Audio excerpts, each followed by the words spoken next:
नमस्कार, आप देख रहे हैं सी इंडिया न्यूज, एक अनदेखा सच, और मैं हूं आपके साथ अनीशा। 28 अप्रैल से 4 मई तक होने वाली श्रीमद् भागवत कथा करने के लिए इंदौर पहुंचे बागेश्वर धाम के पीठाधीश्वर धीरेन्द्र कृष्ण शास्त्री ने HR ग्रीन होटल में पत्रकार वार्ता की। इस दौरान उन्होंने पत्रकारों के द्वारा पूछे गए सनातन धर्म से जुड़े कई सवालों के बेबाकी से जवाब दिए। इंदौर आए बागेश्वर धाम के पीठाधीश्वर धीरेन्द्र कृष्ण शास्त्री ने पत्रकार वार्ता की शुरुआत में भिक्षा मुक्त भारत का संदेश दिया।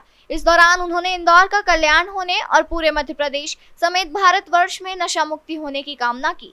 बीते कुछ समय से सनातन धर्म खतरे में है और यह साल शनि का साल है। न्याय के देवता शनि की इस साल में कितनी तीव्र दृष्टि होगी? अरविंद केजरीवाल सलाखों के पीछे हैं।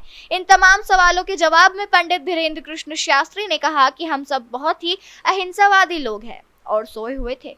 उन्होंने कहा कि वर्तमान का हिंदू जाग उठा है। जब लोगों ने देखा कि ग्रामीण अंचलों में भोले भाले लोगों का धर्म परिवर्तन कराया जा रहा है और रामचरितमानस को जलाया जा रहा है, तब लगा सनातन धर्म खतरे में है। उन्होंने कहा कि वर्तमान का युवा खतरे से बाहर निकल रहा है और धर्म विरोधी लोग भारत छोड़कर जा रहे हैं। राजनीति पर बोलने से इनकार करते हुए उन्होंने कम शब्दों में केवल इतना ही कहा कि सत्य की जीत हो और अन्याय करने वाले जेल में हो। राजनीति पे हम कभी कोई जवाब देते नहीं है। हमारी दिव्य दृष्टि क्या कहेगी? राजनीति पे दिव्य दृष्टि हम चलाते ही नहीं है। राजनीति पे हम कुछ ज्यादा प्रत्युत्तर ना देकर यही कहेंगे, सत्य की जीत हो, सत्य के साथ न्याय हो, अधर्म की हानि हो, अन्याय करने वाले जेल में हो, यही कह सकते।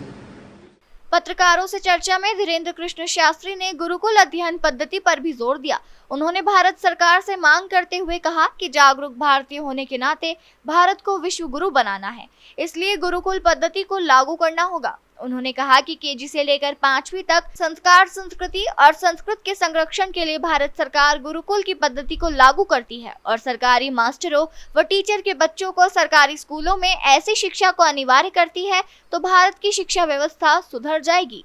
मैं इतना स्वीकार नहीं करना चाहिए जितना इंदौर ने करने का ये दुस्साहस किया है।